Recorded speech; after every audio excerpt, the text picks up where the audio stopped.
Papagaio de Primata, o seu podcast descontraído sobre assuntos do cotidiano vinculados ao meio ambiente.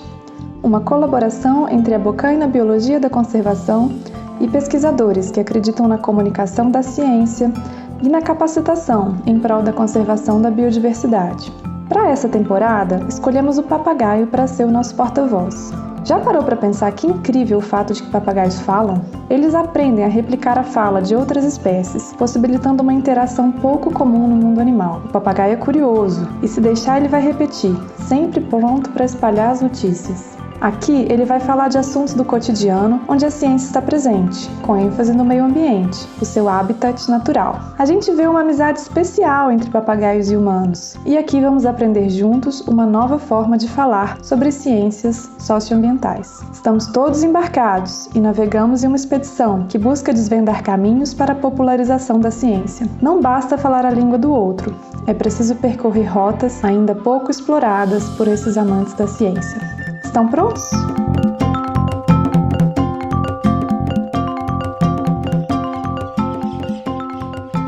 Papagaio de Primata.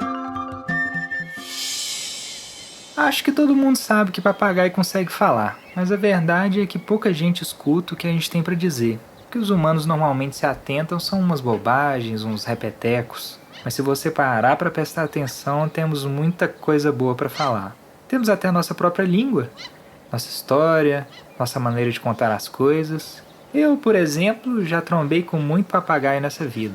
Conheci muito dos nossos, meu avô, minha mãe, e eles me contavam muitas coisas do passado. Histórias que vêm de antes do meu avô sair do ovo, ou de um primo qualquer que se aventurou por terras distantes. Nessa vida, trombei com uns que até pareciam comigo, mas quando olhava de perto tinham umas cores diferentes, um bico esquisito. Aí fui descobrir que eram bichos de outras espécies. Só no Brasil tem mais de 85 espécies de psitacídeos, que é a família dos papagaios. Minha família. Imagina só, muita diversidade, né?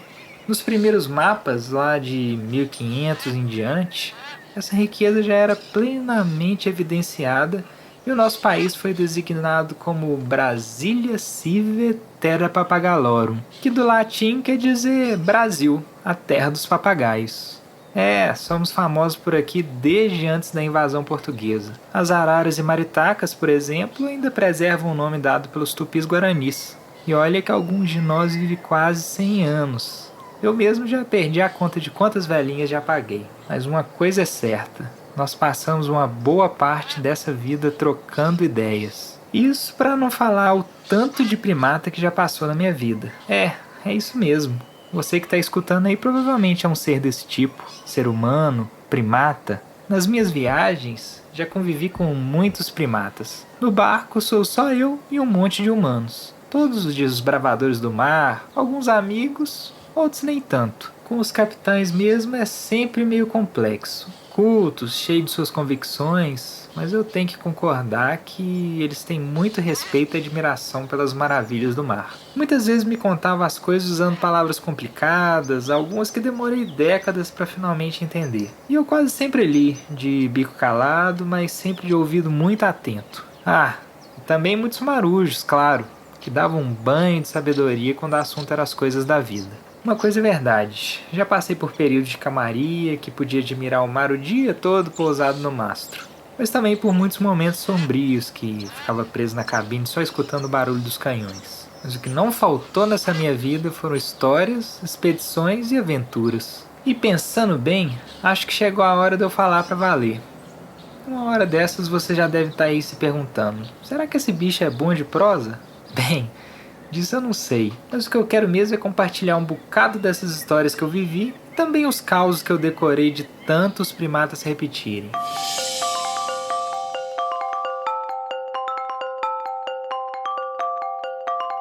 Pra gente contar a história tem que ser curioso. É até difícil admitir, mas vocês primatas são bons nisso. Principalmente os primatas da espécie humana, o tal do Homo sapiens. A curiosidade e o questionamento são realmente aspectos inerentes dos seres humanos. Daí que vieram tantas descobertas, vacinas, fones de ouvido e até mesmo a tesoura, que alguns já usaram para cortar minha asa e impedir meu voo. Descobertas que podem ser usadas para o bem ou para o mal.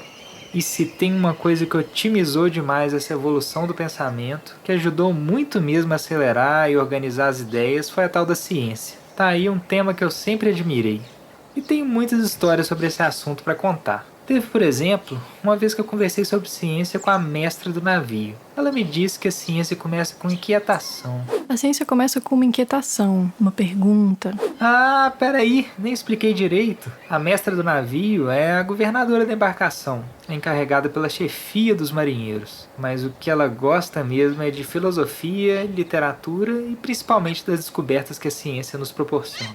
A curiosidade é o primeiro passo para descobrirmos coisas novas. Nascemos curiosos e experimentamos para aprender. Desde os primórdios temos essa característica como espécie. E esse é o principal motivo de termos alcançado desde o fundo do oceano até o espaço. Se for para resumir ciência em poucas palavras, é quando observamos, pesquisamos uma possível explicação de fenômenos e fatos e, para isso, usamos um método. E um método nada mais é do que quando criamos uma sequência de passos que podem ser repetidos por outras pessoas para responder a mesma pergunta ou entender sobre a mesma curiosidade. É tipo um mapa para mostrar quais passos foram dados para chegarmos a uma resposta.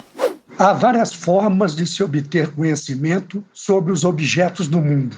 Todas elas partem da curiosidade indagativa, que é uma característica bem desenvolvida em nós seres humanos. No entanto, a maneira de se obter conhecimento científico se distingue radicalmente das demais formas. Este é o cientista Rogério Parentoni Martins, professor de Ecologia e Filosofia da Ciência aposentado da UFMG e pesquisador visitante e bolsista pelo CNPq no programa de pós-graduação em Ecologia e Recursos Naturais da Universidade Federal do Ceará, em Fortaleza. Para se obter conhecimento científico, é necessário utilizar-se do método científico. A observação é o método mais simples. No entanto, um cientista não observa apenas de uma forma contemplativa.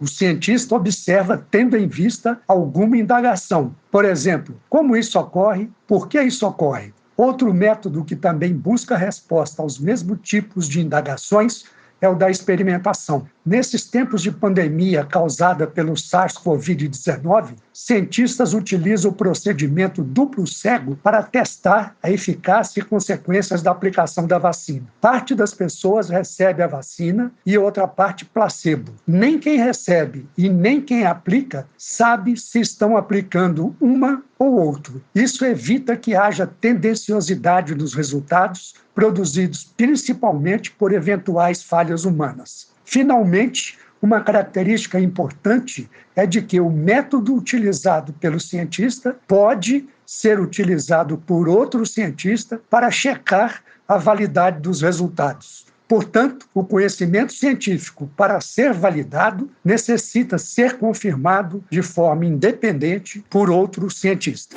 A ciência procura descobrir, através do método científico, sobre algum fenômeno visando sempre encontrar padrões gerais, ou seja, coisas que acontecem de forma semelhante em situações parecidas. De certa forma, é um jeito de prever o que pode acontecer no futuro, possibilitando melhores planejamentos. O primeiro filósofo da ciência que temos conhecimento foi Aristóteles, ainda lá por volta de 350 a.C.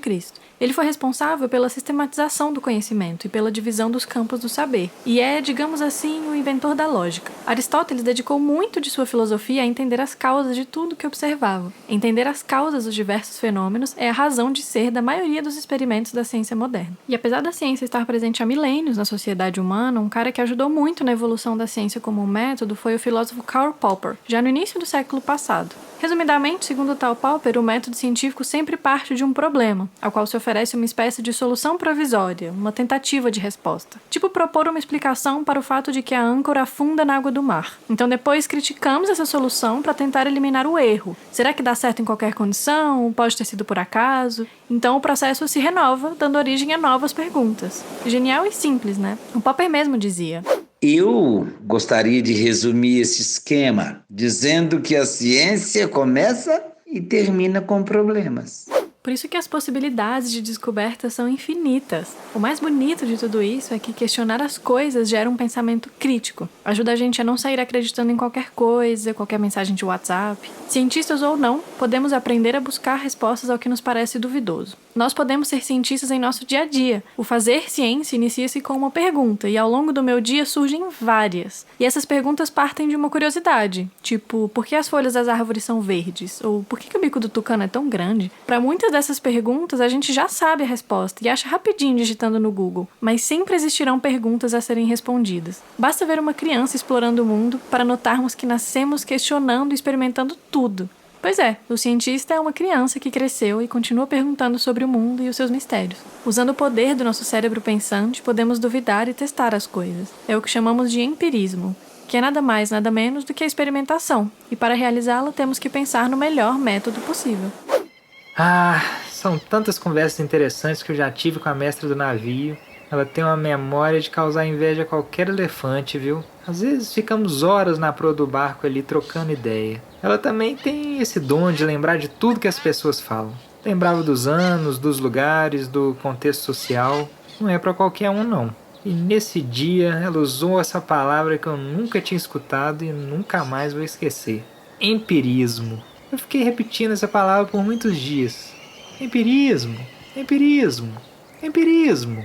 Essa palavra me soou tão bem, mas não sei se meus companheiros gostaram muito não, porque no final do 5º dia de repetição, alguns já me olhavam com aquela cara feia. E já que gostei da sonoridade da palavra, fui saber direito o que ela significava. Para talvez melhor entender o que significa empirismo, podemos contrastá-lo ao racionalismo. Ambos são teorias filosóficas baseadas nas concepções de como se obtém conhecimento. Enquanto o racionalista acredita que a fonte de conhecimento é a razão, o empirista afirma que a fonte de conhecimento são nossas experiências sensoriais. Apenas para citar 2 grandes filósofos da antiguidade, Platão era racionalista. Para ele, o conhecimento seria inato, isto é, o indivíduo já nasceria com certas ideias, ou mais, atualmente na linguagem psicológica, com certas disposições inatas, como, por exemplo, a capacidade de falar. Aristóteles, discípulo de Platão, ao contrário de seu preceptor, era um empirista, ou seja, acreditava que o conhecimento seria obtido por meio de nossas faculdades sensoriais, ou seja, o conhecimento seria adquirido por meio da experiência. Aliás, empiria significa exatamente experiência. Um exemplo de empirismo é de uma criança que aprende que o fogo queima. Esse conhecimento foi adquirido por meio de tentativa e erro. Até que esse conhecimento seja, digamos, fixado, a criança poderá se queimar algumas vezes, caso se esqueça dessa propriedade do fogo. Assim, podemos dizer que tentativa e erro é um método empírico de se obter conhecimento. De forma mais popular, já ouvimos várias vezes e provavelmente já aconteceu conosco o fato de que, apesar de não sabermos se algo dará certo, mesmo assim arriscamos para ver. Digamos que, embora válido como método, não é uma forma inteligente de viver atualmente, quando dispomos de várias fontes de conhecimento e exemplos que podem orientar e orientam a nossa conduta cotidiana. Tá aí, empirismo. A mestra uma vez me contou também sobre a falseabilidade. Me lembro como se fosse ontem da forma que ela me explicava esses termos. Outra coisa bem importante para avançarmos na ciência é o princípio da falseabilidade. É que se quisermos usar o método científico para resolver algum problema, algum questionamento, temos que ser capazes de testar se a afirmação é falsa ou não. Quando penso em algo que deve ser falseável, sempre lembro de um exemplo de um dos maiores cientistas que já tivemos, o Carl Sagan. Um dragão que cospe fogo pelas ventas vive em minha garagem? Suponhamos que eu lhe faça seriamente essa afirmação. Com certeza, você irá querer verificá-la, ver por si mesmo. São inumeráveis as histórias de dragões no decorrer dos séculos, mas não há evidências reais. Que oportunidade! Mostre-me. Você diz, eu o levo até a minha garagem. Você olha para dentro e vê uma escada de mão, latas de tinta vazias, um velho triciclo, mas nada de dragão. Onde está o dragão? Você pergunta. Está ali, respondo, acenando vagamente. Esqueci de lhe dizer que é um dragão invisível. Você propõe espalhar farinha no chão da garagem para tornar visíveis as pegadas do dragão. Uma boa ideia, digo eu. Mas este dragão flutua no ar. Então você usa um sensor infravermelho para detectar o fogo invisível. Boa ideia, mas o fogo invisível é também desprovido de calor. Você quer borrifar o dragão com tinta para torná-lo visível. Boa ideia, Só que é um dragão incorpóreo e a tinta não vai aderir. E assim por diante. Eu me oponho a todo teste físico que você propõe, com uma explicação especial de por que não vai funcionar. Ora, qual é a diferença entre um dragão invisível, incorpóreo, flutuante, que cospe fogo atérmico e um dragão inexistente? Não há como refutar a minha afirmação. Sem nenhum experimento concebível vale contra ela, o que significa dizer que o meu dragão existe. Alegações que não podem ser testadas, afirmações imunes a refutações, não possuem caráter verídico. Seja qual for o valor que possam ter para nos inspirar ou estimular o nosso sentimento de admiração. Ah, essa mestra. Eu aprendo muito sobre ciência com ela, viu? Uma coisa que eu acho legal disso tudo é que nem sempre a ciência deve ser algo diretamente útil, que é chamado de ciência utilitarista. Muitas vezes, algumas pesquisas e descobertas científicas não têm uma aplicação prática. Descrição de espécies novas para a ciência, por exemplo, pode não ter uma aplicação imediata. Descreve-se a espécie, ela ganha um nome, passa a integrar um banco de dados sobre biodiversidade e só então passa a ser conhecida, mas principalmente por cientistas, de vez em quando por mais alguém da sociedade. Essa espécie pode ser um fungo, uma lesma, uma planta e até mesmo, se dermos sorte, uma nova espécie de papagaio. E aí, só depois, já sabendo da existência dessa espécie, é que os cientistas passam a estudar outros aspectos relacionados a ela. Questões ecológicas, evolutivas, seu potencial uso pelo homem, por exemplo, alimentício, vestuário, cosmético, farmacêutico e muitas opções. Mas como você sabe, eu sou um mero papagaio. Com certeza tem primata mais capacitado para falar desse assunto do que eu. E isso me traz a lembrança de uma conversa que tive com a naturalista, uma bióloga que participou de diversas expedições nesse barco. Sempre que saíamos com a missão de estudar a biodiversidade, lá estava a nossa amiga cheia de parafernálias, buscando entender as coisas do mundo. A naturalista sempre voltava com muita informação nova. Imagina dar nomes para as mais de 355 mil espécies de besouros já descritas no planeta. Por sinal, imagina se tivéssemos esse monte de espécies de papagaios. Ia ser uma falação danada. Mas voltando para o foco, precisamos de nomes e sistemas de classificação para ordenar esses nomes e, consequentemente, as espécies, né? Essa ciência que dá nome aos seres, ela é conhecida como taxonomia. Se, por exemplo, descobrirmos uma planta com um composto fabuloso que nos ajude na cura do câncer ou com uma concentração vitamínica interessante, como voltar na natureza e encontrar essa planta? Como distingui-la de outras plantas? Como ter certeza da sua identidade? Tudo isso vai levar em consideração o histórico de descrição daquela planta e, logo, o nome que aquela planta carrega. Portanto, primeiras espécies ganham nome, independentemente da sua utilidade para o homem, e depois é que começam as investigações. Eu tenho certeza que todo mundo aí já comeu Oryza sativa, aquele grãozinho que o ser humano tanto aprecia, o arroz.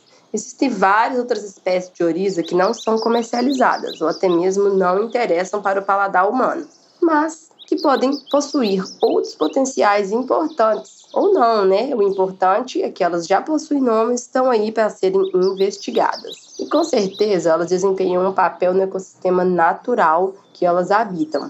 E já que comecei a falar de espécie de uso para o humano, podemos então dizer que a ciência ela pode ser usada como uma ferramenta para a solução de problemas da sociedade, o que chamamos de ciência aplicada. Mas existem também as investigações em questões que vão servir para nos dar uma ajuda e montar um quebra-cabeça, que lá na frente podem resolver um problema ainda maior. Para essas questões, geralmente associamos a chamada ciência de base. Assim como eu falei antes, a descrição de espécies faz parte da ciência de base. A investigação de uma espécie com potencial alimentício ou com propriedades medicinais faz parte da ciência aplicada. E se tem uma coisa que me encanta nesse mundo científico é que a ciência é aberta para debates. Não existe o dono ou a dona da verdade. Nessa arena, os pesquisadores já sabem que a palavra mágica é depende. As conclusões de um cientista devem ser ponderadas pelas variáveis que ele investigou.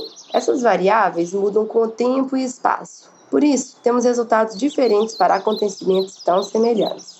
É importante a época do ano, se é dia ou noite, se é no topo da montanha ou na beira-mar. Tudo pode gerar mudanças nos padrões. Por isso, a importância do método científico, que descreve minuciosamente o passo a passo da pesquisa, para que ela possa ser avaliada por todos e replicada por quem quiser. E, quando necessário, também debatida, refutada, reavaliada e repensada. Uma simples observação não é suficiente para encontrarmos tendências, para acharmos respostas complexas. Não é suficiente, por exemplo, alguém falar que conhece um tanto de gente que tomou remédio para verme e que melhorou de Covid. Para sabermos se algum medicamento realmente funciona, precisamos usar as probabilidades e testes estatísticos, que funcionam como companheiras fiéis do método científico e dos pesquisadores. Eles dão suporte às análises dos cientistas, mas para elas funcionarem, precisamos de um número de amostras suficientes para chegar a uma conclusão. Senão, a chance de errarmos é muito grande. Eu me lembro muito de uma frase famosa do Popper. Não importa quantos cisnes brancos você veja ao longo da vida. Isso nunca lhe dará a certeza de que cisnes negros não existem. Querido papagaio e tripulantes, então dá para questionar e alterar o conhecimento científico? Sempre. Basta trazer boas evidências acompanhadas de estudos coerentes com o método científico. Não bastam simples opiniões ou convicções para mudar o conhecimento da sociedade. São necessárias provas. Teorias inteiras já foram derrubadas por pesquisadores que conseguiram mostrar que, na verdade, elas não estavam corretas. Ou então melhorar algumas, apontando e resolvendo as falhas. Antigamente, por exemplo, o pessoal acreditava que os bichos surgiam por geração espontânea. Do nada apareciam a partir de matéria orgânica. O bicho da goiaba surgia da goiaba, as bactérias do leite surgiam do leite. E hoje nós sabemos que isso não tem nada a ver. Mas foi o biólogo francês Louis Pasteur que lá em 1862 fez um experimento que provou que os micróbios que contaminavam o leite, na verdade, vinham de sujeira trazida pelo ar. Então, o bonito da ciência é que ela é dinâmica e passível de mudanças. Muitas mudanças. O que não dá para fazer é negar e duvidar sem apresentar novas evidências. E citando o velho Popper... Não é possível discutir racionalmente com alguém que prefere matar-nos a ser convencido pelos nossos argumentos. Ah, mas tem muita gente desse jeito no planeta. Essa frase do Popper caiu mesmo como uma luva. Hoje tem gente que diz: o negacionismo agora parece que virou moda. Aposto que você mesmo conhece alguém negacionista. Aquela pessoa que escolhe negar a realidade. Mas essa escolha é mesmo uma forma de escapar de uma verdade desconfortável. É ou não é? Recusam aceitar a realidade, negam fatos consolidados e escolhem acreditar em algo que não possui validação, que saiu de não sei lá da onde. É um tal de terra plana pra lá, cloroquina pra cá. Tem gente até chamando esse comportamento de complexo do pombo enxadrista. Coitado dos meus amigos pombos.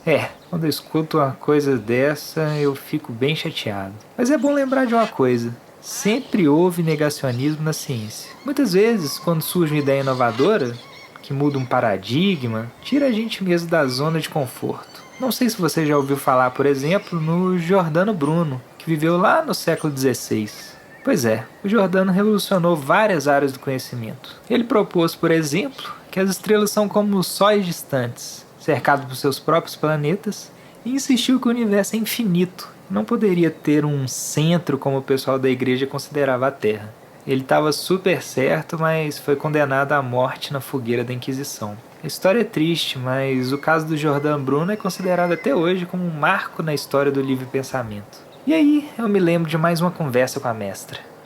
Ah, o livre pensamento. Como é bom contar com a liberdade, não é mesmo? Um outro grande exemplo é a teoria da evolução, proposta pelo célebre Charles Darwin. Ele ficou relutante em publicar os seus achados com receio da retaliação, sobretudo daqueles que acreditavam no senso comum da época. E ele tinha razão. Demorou décadas até que suas descobertas servissem de modelo para outros pesquisadores, que aos poucos se apropriaram das suas ideias e avançaram na busca por explicações de como funciona esse nosso mundo biodiverso. Mas ainda bem que, apesar do receio da reação da sociedade da época, Darwin teve a coragem de tornar públicos seus achados. Suas conclusões revolucionaram muitas disciplinas e são a base da biologia até hoje. O conhecimento é algo inestimável e devemos muito aos que vieram antes de nós. Como disse Isaac Newton, ainda lá no século XVII, se ouvir mais longe foi por estar sobre ombros de gigantes. Que bacana essa tal da ciência. Mas você sabe onde é mais aplicado esse tal de método científico? A naturalista uma vez me explicou como as coisas funcionam. Papagaio, grande parte da ciência no Brasil é realizada nas universidades e em centros de pesquisa. Entretanto, no nosso país, a maioria dos centros de pesquisa também são instituições de ensino. Nem falei antes, mas essa naturalista tem muita experiência com a academia. Foi em uma universidade que ela fez a graduação, o mestrado, o doutorado e até o pós-doutorado. Décadas estudando a biodiversidade. Nelas existem diversos cursos de graduação, como História, Medicina, Biologia, Engenharia. Os que ingressam na universidade procuram uma formação, um preparo para exercer uma profissão. Na universidade, além do ensino, também são realizadas pesquisas de diversos temas e, quase sempre, é o mesmo profissional que desempenha essas duas funções. O professor universitário ou a professora universitária, na maioria das vezes, também é um pesquisador ou pesquisadora. Eles têm que dar aulas para os cursos de graduação, para pós-graduação e ainda chefiam laboratórios que fazem pesquisa em um determinado tema. Muita coisa, né? Mas para o laboratório funcionar, ele depende diretamente dos alunos de graduação, que participam das pesquisas em andamento e realizam seu projeto, por exemplo, de iniciação científica, e principalmente dos alunos de pós-graduação. O mestrado normalmente tem duração de 2 anos e o doutorado de 4 anos. São 6 anos de muita dedicação, fora os da graduação. Claro que os pós-graduandos estão ali para aprender, mas durante esse período trabalham e muito. No Brasil, quase 80% das pesquisas em ciência e tecnologia estão ligadas à pós-graduação. É muita coisa. Eu não sei de onde que tirar essa ideia de que quem faz pós-graduação está mamando na teta do governo por ganhar uma bolsa, que nada mais é do que uma espécie de salário. O pessoal trabalha muitas vezes 12 horas por dia, não tira férias, não tem direitos trabalhistas, além de ter muitas obrigações e responsabilidades. Considerando ainda que a pós-graduação é um ambiente muito competitivo e estressante. Então, eu acho que chamar esse pagamento de bolsa é mais uma desculpa para não considerar esse exercício tão importante como uma profissão. Grande parte do que é produzido na academia é publicado em periódicos científicos. É o momento de mostrar para a comunidade científica os seus achados. Então, os pesquisadores enviam seus trabalhos em um formato de artigo científico. Esses periódicos são tipo revistas especializadas em temas específicos, que recebem os artigos e convidam especialistas nos temas para avaliarem a relevância e a qualidade dos dados apresentados. É o que o pessoal na academia chama de revisão por pares. Esta fase funciona como um filtro que passa tipo um pente fino no trabalho. Depois dessa avaliação rigorosa, os autores recebem a notícia. De tão criteriosa que é essa revisão, muitas vezes o artigo é até rejeitado. Aí, os pesquisadores têm que melhorar o manuscrito e tentar submeter novamente para uma nova avaliação. É bem raro o artigo ser aceito logo de primeira. Normalmente, os revisores exigem uma revisão detalhada e várias versões podem ser trabalhadas até o aceite definitivo. Então, é mais ou menos assim que as coisas funcionam na academia. E o que sustenta todas essas atividades super importantes são principalmente os impostos da população. O problema é que muitos políticos veem esse investimento como um gasto fútil e não como um investimento que pode gerar inúmeros benefícios. Muita coisa importante sai das pesquisas feitas na academia. Mas será que é o suficiente? Eu acho que não. A naturalista já explicou como a ciência é divulgada na academia. Mas o problema é que a maioria dos artigos são publicados em inglês e com a linguagem muito técnica. Eu mesmo até hoje só aprendi a falar português. Então, se ninguém me explicar esses artigos, eu não consigo acompanhar a ciência. Aí é fácil de imaginar que os tomadores de decisão, aqueles que precisam de informação mastigada ali para usar quando precisam, nem se dão ao trabalho de procurar. Tem um distanciamento e uma dificuldade muito grande para colocar a ciência produzida na academia dentro das políticas públicas. Esse aí é o capitão. Ele já guiou muitas expedições e tem muita experiência com as coisas do mar. Fica sempre observando, matutando, lendo e sempre ali com seu companheiro, aquele cachimbo fedorento. Meu amigo papagaio, você já pensou que é muita tolice não usar os achados da ciência para resolver problemas da sociedade? Vamos pensar nos problemas ambientais que nós temos. Muitos deles já são estudados por pesquisadores que estão ali, sempre procurando compreender como que a natureza reage com os impactos que os homens provocam. Quando os pesquisadores vêm alertando, com dados científicos, que a forma como estamos cuidando do planeta só está deixando ele menos propício para a nossa sobrevivência. E agora, nessa pandemia? Lembra lá do início? Como foi difícil fazer o mundo aceitar as evidências do perigo apresentadas pelos cientistas? Pois é. E olha bem, está sendo a ciência, os cientistas que estão dando um jeito de acabar com essa doença, que está afetando o mundo todo. Ou como você acha que a vacina é criada? Só com muita pesquisa, muitas pessoas trabalhando e fazendo ciência. Mas sabe o que temos que ficar de olho também, papagaio? Nos governantes. Esses aí, se não tomarem tento que uma ciência forte traz vários benefícios para a população, eles podem acabar com todo o esforço de vários cientistas. E essa pandemia veio também para mostrar quem é quem nesse balaio. Tivemos exemplos de líderes que negaram o que cientistas alertavam. Inclusive esse que está aqui governando o Brasil. Sempre contra tudo que os pesquisadores diziam. Mas mesmo aqueles que sempre se disseram do lado da ciência não perdem a oportunidade de usar esse momento para fazer sua propaganda, não é mesmo? Ou será que um governador que realmente se diz em prol da ciência mandaria um projeto de lei para tirar 30% do orçamento de pesquisa do seu estado para este ano? Igual lá em São Paulo. Já ouviu falar que a ciência salva vidas? Poderia salvar muito mais se nossos governantes conversassem mais com nossos pesquisadores. Ainda mais porque a ciência precisa de dinheiro para ser realizada. E isso depende dessas pessoas para liberar verba para pesquisa. E aí que está o problema. Se estivermos num governo negacionista, a chance de desenvolvermos uma ciência que pode salvar vidas só diminui. E acho que estamos nesse buraco, dentro de um governo que prefere atacar seus cientistas do que escutar. E a previsão para este ano de 2021 não está nada boa, papagaio. Só o Ministério da Ciência deve ter um corte de mais de 30%. Para o nosso Ministério de Meio Ambiente, então, vai ser o menor orçamento dos últimos 20 anos. Com isso é menos dinheiro para se combater queimadas, para fiscalizar desmatamento, para criar unidades de conservação. Aí você vê a importância de um governo para a ciência de um país. Tá aí, primata. A ciência é realmente uma ferramenta civilizatória, não no sentido ruim de civilidade. Ela ajuda a estruturar a sociedade, buscando ouvir as diferenças e encontrando soluções para os problemas, mas sempre baseado em evidências. E isso conversa muito com a interface entre ciência e política. Esses papos com o capitão me deixam muito empolgado. E ser o porta-voz do navio não é brincadeira, é um desafio gigante. Uma vez ele me disse: Você sabe, né, papagaio? Somos muitas pessoas trabalhando juntos dentro do barco. Todos são importantes e é impossível navegar se todos não fizerem a sua parte, né? E eu, como capitão, tive que aprender a conversar com todos. Passar as informações para os tripulantes exige muita cautela.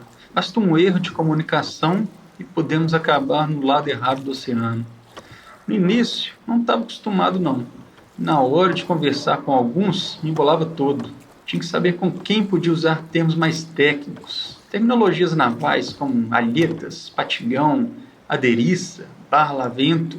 Com outros, a linguagem era diferente. Como tudo nessa vida é hábito, fui adaptando. E ao final consegui até me comunicar com todo mundo. É bem isso. Acho que os cientistas passam por isso também. Existe essa dificuldade de falar de ciência para todos. Mas é natural quando estamos imersos nas nossas bolhas, nos termos técnicos e um conteúdo muito específico. É por isso que existe treinamento para tudo. Entender o que cada setor da sociedade precisa e como cada um pode se apropriar dos conhecimentos é o mais importante. Pelo menos na minha humilde opinião plumosa. Certa vez, em uma das minhas viagens, um marujo me contou sobre as suas opiniões sobre ciência.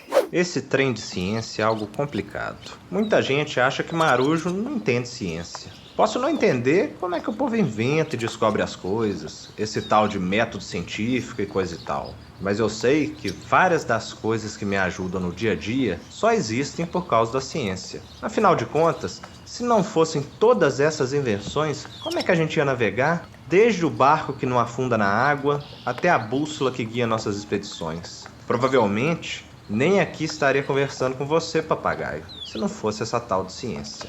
Fui ouvir pela primeira vez essa palavra quando encontrei um senhor barbudo que me contou sobre uma antiga viagem que o antepassado dele fez pelas Ilhas Galápagos. Você acredita que tem gente que viaja o mundo atrás de passarinho? Estudar passarinho. Que viagem divertida deve ser. Eu gosto muito de bichos. Aves, então, sou um grande admirador. Um dia parado numa ilha, consegui tirar uma foto de um periquito diferente.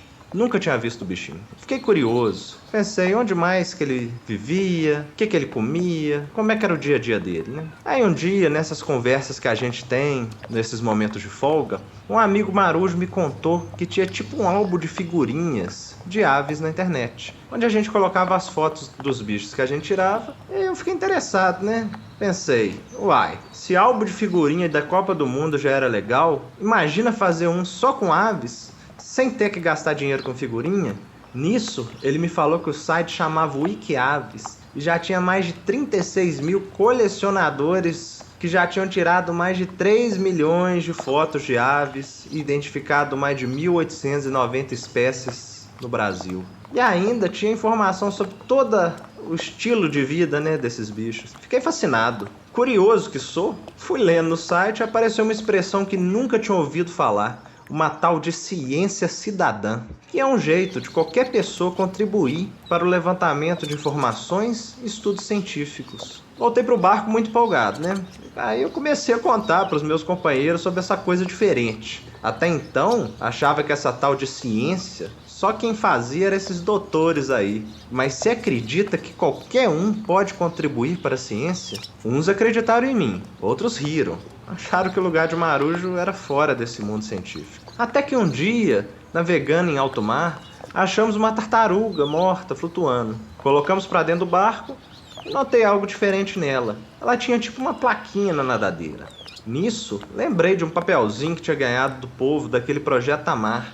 Parece que eles estudam esses bichos simpáticos, né? Guardamos a plaquinha, que depois me contaram que chama anilha, e liguei pro povo do Projeto Amar quando chegamos em terra. Eles agradeceram o envio da informação e disseram que vai ajudar na pesquisa para saber como e onde essas tartarugas vivem, contribuindo para o conhecimento da espécie. O que era apenas uma curiosidade, tirar uma foto de um bicho ou ficar curioso, né, com o porquê que tal animal tem uma plaquinha, se tornou uma forma de contribuir com a conservação e pesquisa dos animais que eu amo. Acho que essa tal de ciência cidadã veio para aumentar a participação de mais pessoas para a solução de problemas, contribuindo para uma ciência mais popular e inclusiva. Mas aí surgiu uma dúvida. Será que o conhecimento científico chega de fato aos brasileiros? E mais importante, será que eles confiam na ciência? Aí fui perguntar para o capitão se ele tinha alguma informação sobre isso, e ele me respondeu. Bem, Marujo, isso é uma coisa que sempre me intrigou também. Aí encontrei um estudo recente, de 2019, chamado Percepção Pública da Ciência e Tecnologia no Brasil. Nesse estudo aparecem dados muito interessantes. Alguns são até ótimas notícias. Sabia que grande parte dos brasileiros confiam na ciência? Algo em torno de 73% das pessoas são otimistas com a ciência brasileira. E os cientistas aparecem como uma das fontes mais confiáveis de informação. Isso é muito legal. Grande parte também tem preocupação com temas sociais e ambientais. Ninguém gosta de ver a Amazônia desaparecendo, né? Mas, ao mesmo tempo, essa pesquisa mostrou que 90% dos brasileiros não sabe citar o nome de nenhum cientista. E 88% não souberam dizer onde as pesquisas científicas são realizadas no país. Nem das universidades públicas se lembraram. Como você pode ver, Marujo, é positivo que exista confiança na ciência. Mas não saber nem onde os cientistas trabalham mostra que eles estão distantes da população. E olha que 83% afirma que a população deve ser ouvida nas grandes decisões, sobre os rumos da ciência e tecnologia também. Os pesquisadores precisam dialogar mais com a sociedade e compartilhar as descobertas científicas. Tem melhorado, com iniciativas chamadas de divulgação científica. Tem sido difícil para a ciência resistir por si só, apesar dela sobreviver por séculos, ora sendo apoiada e ora sendo perseguida. Os tempos atuais são confusos. Disseminação de fake news, as famosas mentiras, desmantelamento de políticas públicas, falta de recursos para pesquisa. Por isso que profissionais da divulgação científica alertam para o uso das ferramentas de comunicação que temos hoje em dia. É necessário conversar com a sociedade, fazer com que as pessoas se apropriem do conhecimento, aproximar a ciência das experiências do dia a dia, contribuir para o poder de decisão das pessoas. Esta é a real cidadania, e só assim a ciência ganhará apoio e será defendida pela população. E uma coisa é certa, Marujo, esse negacionismo científico do governo trouxe um despertar da comunidade científica para a importância da comunicação com a sociedade. É isso, meu caro primata. Essas foram algumas das histórias que eu lembrei sobre ciência. Poderia ficar aqui contando os meus inúmeros bate-papos com diversos tripulantes que eu conheci, mas uma hora o papagaio também precisa parar de falar. Eu vou ali molhar meu bico, mas pode ter certeza que nas próximas expedições eu seguirei falando aqui de ciências, de evidências, de meio ambiente e de muito mais. Para me despedir, vou deixando mais uma frase do célebre Popper. A ciência será sempre uma busca, jamais uma descoberta. É uma viagem, nunca uma chegada. É isso aí, até mais. Acelera o barco.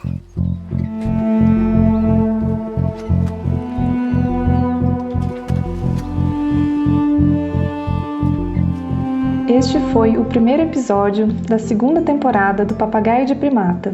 Nesse barco, trazemos a ciência de forma contextualizada, sempre buscando falar de assuntos do cotidiano vinculados ao meio ambiente. Quinzenalmente, às sextas-feiras, lançaremos novos episódios. Esse roteiro foi idealizado por Lucas Perillo, o papagaio, e a Luísa de Paula, a naturalista, com a colaboração de todos os pesquisadores que integram o podcast. Nossa equipe é formada por biólogos e biólogas que se comprometem com a popularização das ciências socioambientais. Eu sou a Lívia Esther, e os personagens da tripulação ganharam vida pela voz de Lucas Perillo, interpretando o papagaio, Felipe Fonseca, como capitão, Ana Monteiro, como a mestra do navio, Luísa de Paula, como a naturalista, e o Matheus Carvalho no papel do Marujo. Com as participações especiais, convidamos o professor Rogério Parentoni Martins, professor de Ecologia e Filosofia da Ciência, aposentado pela UFMG e pesquisador visitante bolsista pelo CNPq do Programa de Pós-Graduação em Ecologia e Recursos Naturais da Universidade Federal do Ceará, Fortaleza. E para interpretar as passagens da dupla de Carlos, o Karl Popper e o Carl Sagan, convidamos o incrível Maurício Tizumba, instrumentista, cantor, compositor, ator e empreendedor cultural brasileiro, que vai encerrar sua participação hoje com mais uma frase do Sagan. Não explicar a ciência me parece perverso. Quando alguém está apaixonado, quer contar para todo mundo. O trecho do Dragão de Carl Sagan foi retirado do livro O Mundo Assombrado por Demônios, a ciência vista como uma vela no escuro. A composição do tema e a edição são da Som do Cosmo. Agradecemos imensamente aos parceiros, amigos e familiares que contribuíram com doações para viabilizar essa etapa de criação do episódio.